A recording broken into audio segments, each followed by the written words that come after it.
I'm Heather Marie Montilla, and you're watching PBS Books. Thank you for joining us.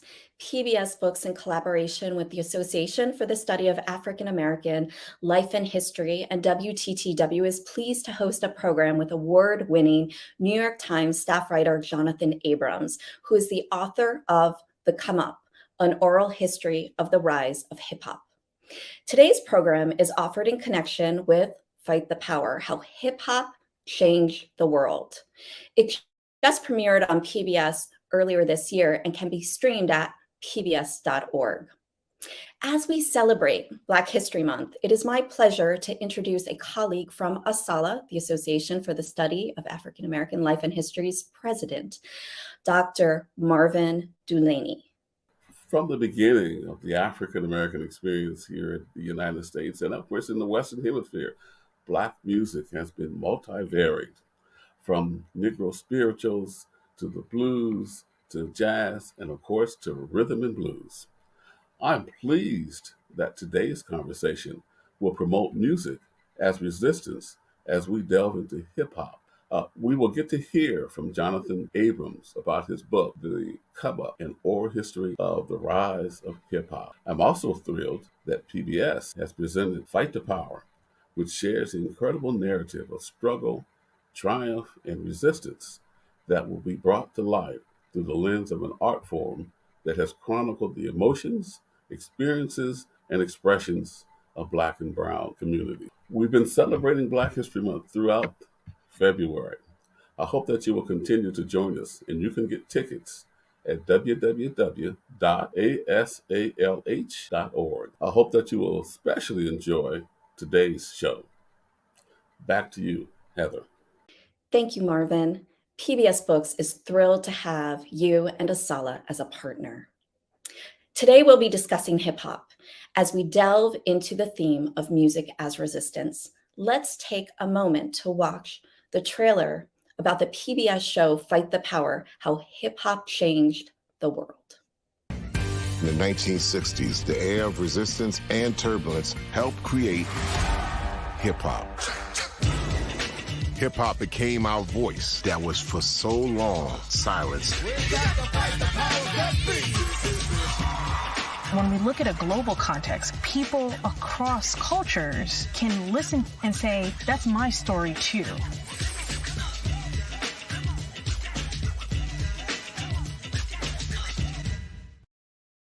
Just a reminder that the film can be streamed at pbs.org and check your local listing. Well, in Jonathan Abrams' latest book, he chronicles hip hop culture from its origins in the Bronx to its ongoing reign as the most powerful force in popular culture. So let's meet Jonathan Abrams. Jonathan Abrams is an award-winning staff reporter for the New York Times. He is the best-selling author of 2 previous books, Boys Among Men and All the Pieces Matter. A graduate of the University of Southern California, Abrams was formerly a staff writer at Bleacher Report, Grantland, and the Los Angeles Times. It's my pleasure to welcome Jonathan. Hey, thank you so much. I'm really excited to be here. Well, we're so happy to have you. And to moderate today's conversation, it is my pleasure to introduce Angel Idowu. Angel Idowu currently serves as the JCS Fund of the DuPage Foundation Arts Correspondent for WTTW's Chicago Tonight, Black Voices, and Latino Voices.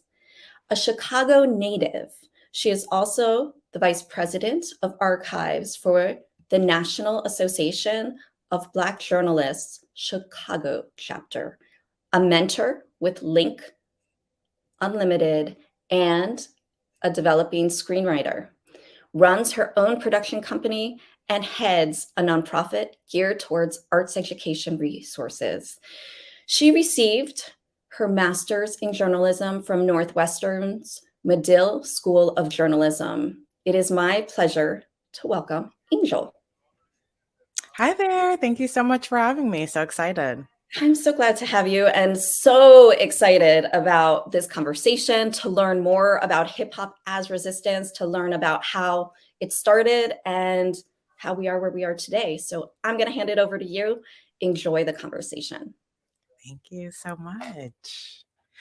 Well, I hope everyone's having a good day. Jonathan, are you ready to talk about this new book of yours? Lots of good bits to talk about. Let's get into it, Angel. Yay. Okay. So first question is, I know that the book came out in fall of 2022.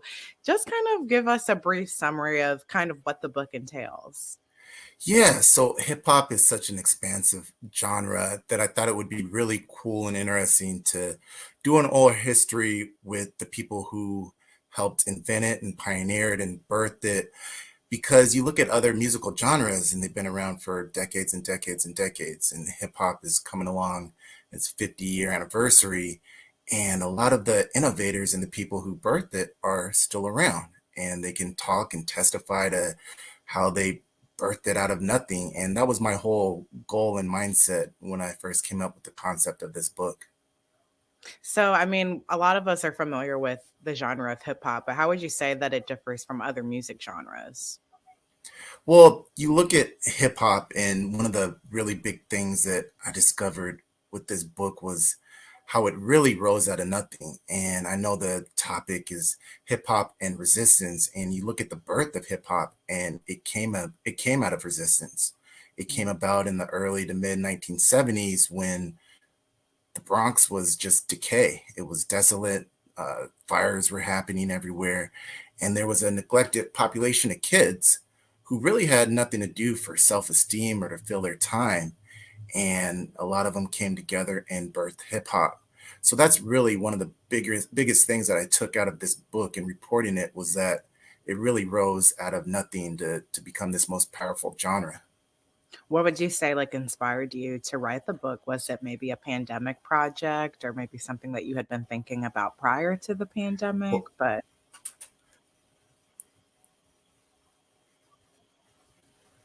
But I was looking for a next book. I love oral histories and being able to tell stories in people's own voices. mm, And I'd always been a big hip hop person. And selfishly, I wanted to learn more myself. It sounds kind of like a selfish endeavor, but I knew that I knew a lot of hip hop and I knew I could learn a lot more. So I really threw myself into this. Growing up, I grew up in Southern California in the late 80s, early 90s, and Tupac was like my all-time favorite. And he really got me into the genre growing up. And yeah, I just really wanted to learn more. so we're going to get into the details of your book, but you said that a part of it was because you wanted to learn about more and more about hip hop yourself. What was an interesting tidbit, maybe as someone that grew up with hip hop, that you learned that kind of surprised you? Like, I can't believe I didn't even know this. Oh my gosh, there was so many tidbits and stuff that I learned in this book. I think the first manuscript that I turned in, and the book is pretty thick, right? The Yeah. first manuscript I turned in was probably about 3, 4 times as big, and I had to really like stifle it down from there. Um, just from how it originated to how it spread to learning more about Run DMC, learning more about Public Enemy, Cool Mo D. There's just so many facets, twists, and turns of hip hop. No one book can encompass everything about it, but there's just a lot to learn and a lot to take apart. Like I hope this book provides just a morsel and an appetizer for the whole grand scope of what people can learn about this genre. How did you transition from sports to oral history? I think that the oral history is great. It really takes people to that place, right? Yeah, so when I was at Grantland, it was a ESPN own website. I did a couple oral histories. I did one on the Malice at the Palace when the Pistons and the Pacers brawled in 2004, I think it was. And I really liked doing it. And I figured that for a book subject, I could draw it out even more. And the book I wrote before this, hip hop oral history, was on the television show The Wire, and it was a oral history. So when I decided to do one on hip hop, I wanted to kind of expand the scope of how I reported and how I wrote and the subject. And I knew that it was going to be a big undertaking. I probably didn't appreciate how completely large of an undertaking it was at the beginning, but I was really happy with the final product. Yeah, because I believe it's like more than 200 interviews, 300 interviews, right? And so, how did you even go about finding all of these artists to talk about this experience? Yeah, so I think the first thing I did was probably read about every hip hop history book that I could get my hands on. That's pretty much what I did for a whole year. And I probably read about 40 hip hop books, and I would just be writing down names and breaking it down by region, breaking it down by era. And I think, by the end of it, I had like thousands of names of people who I want to get to. And hip hop is funny, right? Because the whole ethos is the game is to be sold, not told, right? So like people have been spending years feeling like, and rightly feeling like they didn't get paid for their talents or for what they did to really lift hip hop to where it is today. So I knew going in that there would be people that I just wouldn't be able to talk to for this. So, and my, this is a side note, but one of my favorite processes and interviews in this book was that one of the early pioneers that I talked to, his press publicist said, okay, you can talk to him for an interview for 20 minutes, right? But anything over 20 minutes is going to be $500. So I knew I had a strict time limit to talk to him, right? Like 20 minutes was free and 21 minutes was $500. So I was like, I was looking at my time, and he was great during those 20 minutes. And then like the last question, he was running a little bit over, and I was like, oh my gosh. So I maybe got off the phone with him at about 22 minutes. And then right when the interview ended, his person called and was like, he went over 20 minutes, it's $500. And luckily, like I taught them down from that. But so that whole story to be said, that interviews were a little touch and go at times, and I was really happy with the amount of people I talked to, from Kool Moe Dee to Ice Cube to Bun B and Just Blaze and lots of other people. But at the same time, I was really just as happy to talk to people who have a great impact in hip hop, who aren't as well known as some of the greater stars. So like MC Shot Rock was one of the pioneering female MCs, and Duke Booty helped co-write The Message, and I was able to talk to him before he passed away and was able to get his reflection. So it was interviews like those that really, really stuck out to me. And I think one thing that's really important is that how you mentioned there are so many movers and shakers that were a part of this movement that didn't receive their flowers. And I think that it's really awesome that you have this book that really pays attention to the well-knowns, but then also maybe the smaller names that didn't get the notoriety that they should have at their time. Yeah, because back when hip hop was just being formed, late 70s, early 80s, they had no idea what they were creating. They were just trying to create something to fill their artistic need, to give themselves some type of intrinsic value in a world that really discounted and overlooked them. So they had once it became commercial, once Rapper's Delight hit and then Run DMC came along and it started becoming commercial, it was almost like, hey, we were along here this whole time and we didn't even really get to capitalize on this. Are there other, just to continue on this one last question, are there other, like, would you say that this is common within all music genres, right? That there are so many people behind the scenes that people don't know about, or would you say that that's specific to hip hop? Well, I think I'm not going to lie, I'm not the biggest expert in all musical genres, but I think it's a common theme throughout the history of music, especially in America, that a lot of African Americans have been central to the beginnings of a lot of different musical genres and haven't gotten their flowers, recognition, financial windfalls once it hits mainstream. I think that's pretty common throughout the history of American music. Wow. Yeah, I definitely agree. But I felt like that was an important note to kind of just touch on it a little bit more. But moving on, okay, pulling up my questions here. Okay, so you talked about Grandmaster Caz in those early days in the Bronx. Can you touch a little bit more on that and just what it was like kind of hearing him recollect or recall those memories? Yeah. So got to think early 70s, mid 70s, what's the most popular music? It's disco. And disco, a lot of the kids are going downtown. The ones that have money can afford clothes, or catching the latest acts at the clubs downtowns, and they're leaving behind this population of even younger kids who are really trying to find themselves and figure out what to do.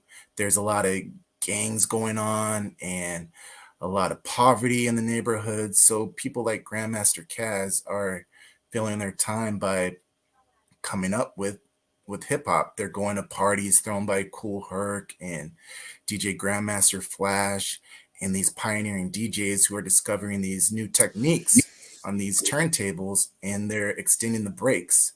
And by extending the breaks of these songs, they're allowing the B-boys and B-girls to dance and get down to the popular segments of the drum beats of the song. And that's how hip hop really spreads from there. It starts with these DJs in the Bronx doing these new techniques that have never been seen before.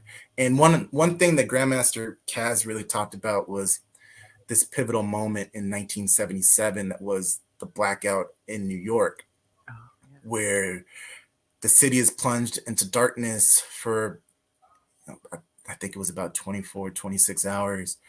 And a lot of people are looting grocery stores and getting necessities. But there's these kids who are not looting grocery stores. They're going into electronic stores and they're finding DJing equipment that they can take because now they can finally get it. They can't afford it beforehand. And when the blackout ends, different types of groups are coming together based on the equipment that you were able to get. So somebody has a mixer, somebody has a turntable. And that's how a lot of these early groups were able to form and coalesce out of almost necessity over the different equipment that you could get. And that also just, sorry, did I cut you off? No, we're good. Okay. I was going to say, just kind of hearing about that makes me just kind of think about a continued resilience that Black people specifically have had, is just kind of like utilizing this challenging moment, right, of like an entire city being blacked out and utilizing that to figure out how they could enhance what they were trying to do, and just looking at the results of that and how it kind of formed a culture. So I think that just is another form of the history of Black people and how we continue to move. But would you say that, so you're saying that Caz kind of like launched the foundation, it sounds like, but then you mentioned earlier that DMC kind of helped make it mainstream. What do you think it was about Run DMC specifically that spoke to folks outside of the Black community? Yeah, I think Run DMC came and they said that this isn't just Black music. This is rebellious music. This is music for young kids that young kids are gonna like.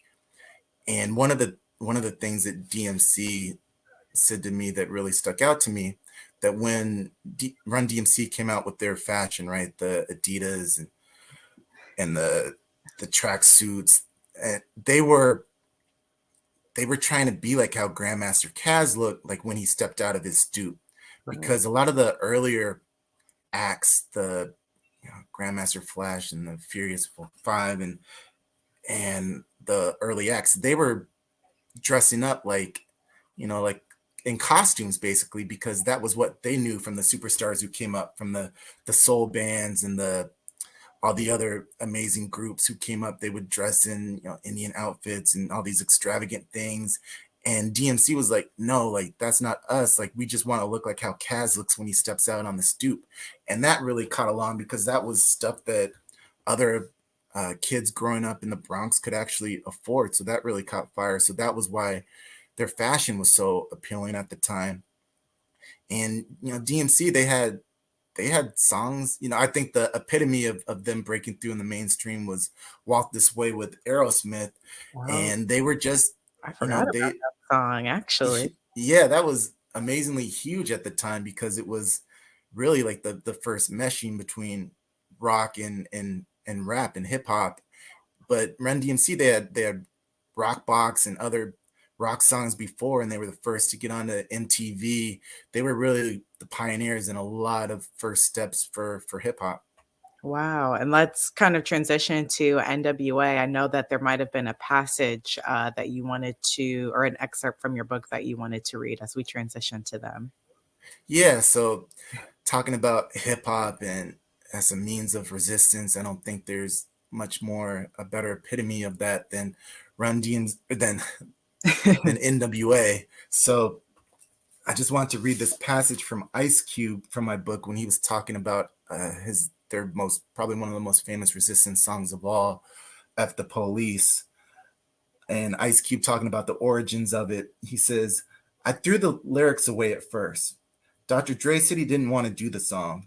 I had rapped it to him a year before we actually did it, and he was going through an issue where he had to go to jail every other weekend. Friday night, get out Monday morning. He didn't want to do the record because he was like, dude, I don't want these sheriffs messing me up when they find out I produce this record when I go in every weekend. He had just served like 3 months or something, so he was like, nah. When he said that, I'm thinking, okay, the song is never going to get made. I was in school in Phoenix, Arizona, and I was going through my lyrics in my rap books, and I was busting raps to my homeboy, Phoenix Phil. And I came across F the Police, and I rapped it to him, and he freaked out. When he freaked out, I just tore it out the book because I was like, I don't want to keep this if we ain't going to do it. I just balled it up and threw it in the trash, and he was like, no. He took it out the trash, he opened it back up, spread it across the table, and made it flat, and he put it in the folder part of my notebook. So when it was time to work on the NWA record, I had my notebook. When I got Eazy-E there and Ren there and Yella there, I said I had a song called F the Police, but Dre don't want to do it. And then Eazy was like, pull it out. I want to hear this. When I pulled it out, I did my verse, and he was like, we doing this. We all going to write a verse, and we're going to do this song. Dre, by then, he had been off that weekend program. He was just like, okay, let's do it. Let's start working on it. I obviously had to clean up a couple words here and there reading that quote, but we got through it. That is very funny. And for those of you just joining us, my name is Angel Idowu, and you are watching PBS Books. I'm here with Jonathan Abrams discussing his newest book, The Come Up. So we had been talking about NWA and Run DMC, very East Coast, right? Hip hop evolution. But the breakdown in your book is not only sectioned off by years, going through the 70s, the 80s to now, but also locations in the city. So how would you say that the evolution of hip hop differed from the East Coast to the West Coast to the Midwest, and just kind of some of those similarities or differences that you noticed among those interviews? Yeah, I think if you look at hip hop, you look at it as a tree, right? And that tree is planted in New York, and that tree stays there and starts growing and blossoming. But then it grows branches and it starts spreading out. And you have a branch that grows in New York, a branch that grows in Memphis, branches that grows in Chicago, and all out. And one of the things that I really appreciate about hip hop is you see those roots of New York in just about every subgenre of hip hop that's out there, but then you see it become localized to what's popular in that region. So you have the West Coast gangster rap that comes out in the late 80s and early 90s, or in Memphis, you have crunk coming out of there. In Chicago, you have the chopper style music. In the Midwest, in Miami, it's hot outside. People are just worrying about dancing, right, and having fun. So you have the booty shaking Miami bass music that's pumping by Two Live Crew. So hip hop you got to give it to New York, right? It's birthed there, but there's several different subgenres. And I think like Atlanta now is like the king of everything and being at the forefront of different trends and subgenres of how hip hop is developing and evolving. And looking at that evolution, where maybe there are any artists that you wanted to interview that you had on your list that you weren't able to get to? Yeah, I think, right, just as a hip hop fan and knowing what certain people have done for hip hop, so somebody like Nas, I'm a huge fan of, or Rakim was just such a evolutionary tipping point in the history of hip hop. But they also have their stories and they're in control of it. So Nas has a whole documentary on Illmatic that he did, and Rakim wrote his autobiography. So I think I said earlier, like I was really, really happy being able to shed light and give flowers to some of the people who aren't as well known and for their contributions as they should be. And that's one of the things that I'll hold close coming away from this book. But selfishly, I would have liked to talk to some of those Mount Rushmore type people. Now, going back to New York, because I know that we have just basically declare that that is the foundation, the root. Is there a specific moment in the development of hip hop that you would say you would note as the start of the hip hop evolution? Yeah, I think everybody pinpoints this party. We're almost on the 50-year anniversary of it, that DJ Kool Herc threw for his sister Cindy, where he debuted his merry-go-round technique of extending the breaks in songs. And a lot of people pinpoint that as really the beginning and the birth of hip hop. Why would you say that for people that aren't familiar with that party and just kind of like the experience overall? Yeah, so extending the breaks, you have the B-boys and B-girls coming to the parties and they're doing these acrobatic dances. A lot of people don't know or maybe possibly forget that hip hop wasn't founded on lyrics, right? That's something that came later. It was founded on DJs and DJs finding these almost just records that they would scour for to find these interesting interludes in songs where the drummer goes on his breaks, right? Where it's the parts where you can dance to. And normally in songs, it's only like snippets, right? But the DJs, Grandmaster Flash, DJ Kool Herc, they discovered how to extend those beats. So people who were coming to these parties and events just to dance could actually dance a lot longer than they could have before and prior to that. And that's when they started becoming popular. And that's really the foundation point for hip hop. Would you say that like as you got started, you knew and understood that hip hop, while it was a music genre, it was also like the work that the DJs were doing? Or was that something that you realized like later on in your research? It was something that I realized. I think everybody points to Grandmaster Flash as a significant, foundational figure in hip hop. I don't know if DJ Kool Herc's story is as well known as it should be. I think Flash is probably a little bit more, had staying power as far as being able to do media and different types of interviews and always get his contributions known for. But there were other DJs who were operating at about that point in time, who I pointed to in the book, who maybe they weren't doing the hip hop as we know it now, but they were doing something really, really close to it, and people were gravitating toward their parties as well. And people in Brooklyn and Harlem who weren't necessarily in the Bronx at that epicenter at that time. Were there any moments in your research that kind of transcended your idea of like what the hip hop culture and movement was for this community, for our community? Yeah, I think hip hop first came about, and it was like, especially once Rapper's Delight came out in 1977, it was like a party music, right? It was music where you would go and have a good time and dance to. And I don't think people really realized the full potential of hip hop until 1982 when The Message came out with Grandmaster Flash. And that was a song where the members of the Furious Five almost didn't want to do it at first because they were like, this song is going to bring people down. This isn't party music. It's not, who's going to want to listen to this at a party? But it was such a foundational song because it was a reflection of society for the first time and what people were going through, the broken glass everywhere and people pissing. And it was just a real reflection. And I think that song was a pivotal moment. And it was almost like a early signifier of what was to come with the group like Public Enemy and NWA down the road. So I want to transition to looking at the role and influence that hip hop has had outside of the US. What would you say your research has kind of told us about that? Well, hip hop is definitely global now. I think wherever you see some type of resistance, almost anywhere, hip hop is flourished, and there's so many different subgenres and kinds of hip hop. You see Drake hopping on almost any different subgenre that becomes popular. There's right, few I'm like, corners. now we can't do that to my friend. I'm just kidding. there's almost no corner or little nook and cranny of the globe that hip hop hasn't penetrated by this point.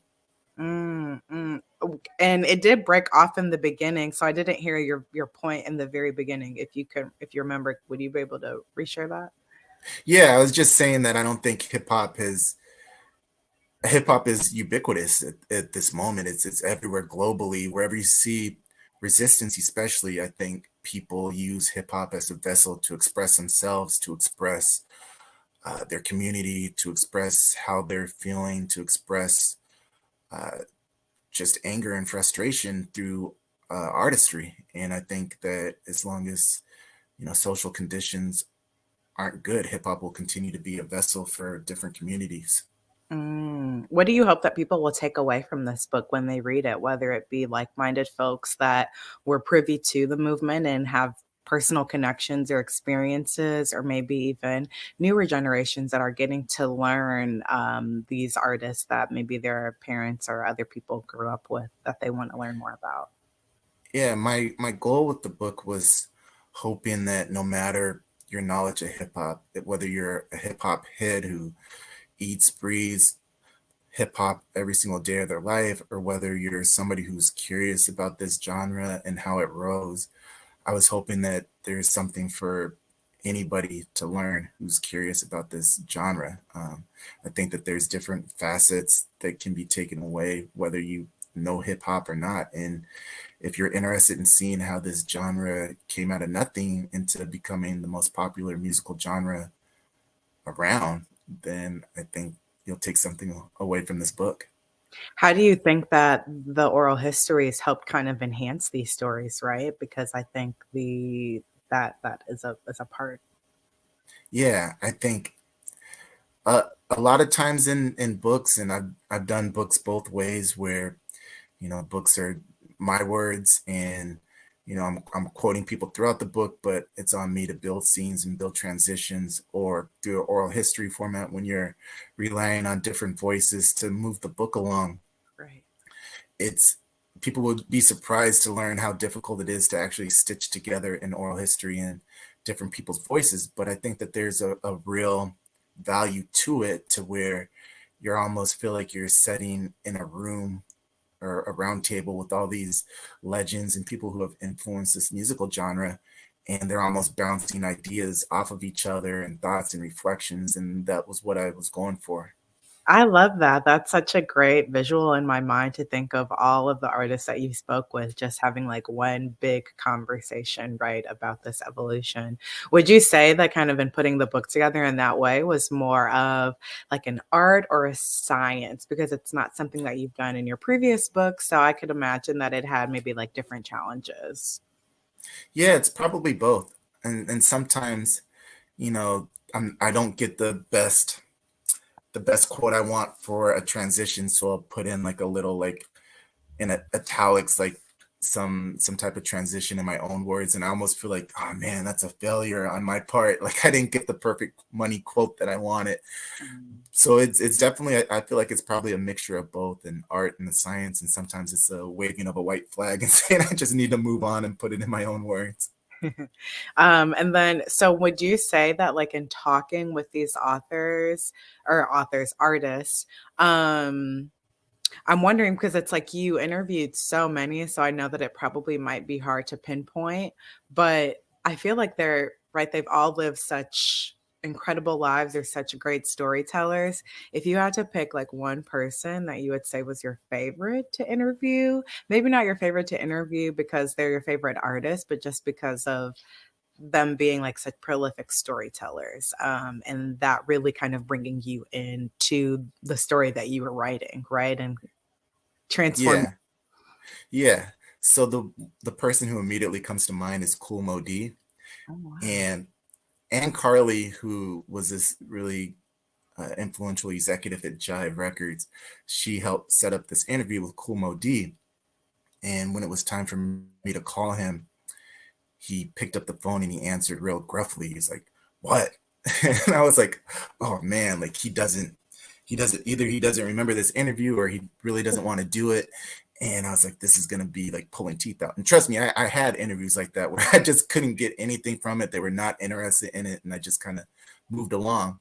So after I kind of told him, you know, who I was and what I was doing, and probably reminded him that he had an interview at this time, it was one of the best interviews I've ever had. And Kool Moe Dee is this guy who was there at the beginning of hip hop. He was with the Treacherous Three, one of the earliest pioneering groups. And then he was a very influential solo DJ solo artist who had rivalries with LL Cool J and other people. And he helped revolutionize lyricism. And he was there at a lot of pivotal moments from the beginning of hip hop, about his place in hip hop. And I love interviews where it doesn't feel like an interview. It's like I'm feeling like I'm being educated. And it's happened a couple times in my life where it happened with the co-creator of The Wire, Ed Burns, where you're like, I just feel like I'm talking to one of the smartest people in the world. And every sentence that they give me is not just a sentence to use for this book. It's just advice for life. And Kool Moe Dee was one of those interviews where, you know, it was like, forget this book. Like, this is just an amazing conversation that I'm going to take with me from this day on. Did you say that he gave you advice, right, that stuck with you, or did I catch that right? It was not so much advice, but it was thinking about hip hop and its influence and impact in ways that I hadn't thought about it before. Are you able to kind of expand on that a little bit, if you remember? Yeah. So one of the things that he was talking about was, there's a couple of things that really stick out. One was boycotting the Grammys. So in the late 1980s, the Grammys had basically ignored hip hop until it decided to have a hip hop category. But for the first one, they weren't going to televise it on TV. And Def Jam boycotted. So it was like LL Cool J and DJ Jazzy Jeff and Will Smith and Salt and Pepper. Other groups all boycotted, but Kool Moe Dee was like, I don't know if and who was also nominated, said that he wasn't going to boycott. He said that it's more influential if we all come together and actually voice why we're upset about this and make a stance in front of all this global media. So he was the only person who actually went and spoke up about it, and just hearing his viewpoint and stance to do that was really interesting. And he also talked about almost the split that came between NWA and Public Enemy when they were both becoming popular, and when everything had lined up for Public Enemy, when they had Fight the Power and they had Spike Lee's Do the Right Thing, and everything was really coalescing for them. But at the same time, NWA was coming up, and he felt like the powers that be almost wanted to shift money more towards NWA at that time, because they felt that Public Enemy was almost too conscious and too influential. And just hearing his mindset and thoughts about it and reflections were just really, really powerful. Wow, it's so cool to kind of hear you recollect like his story, because it's clear how excited you were to hear this, right? And how passionate you are about the story and storytelling. Would you say that, like, since you did start as a sports writer, would you say that you've always been interested in writing, or where did that interest come from?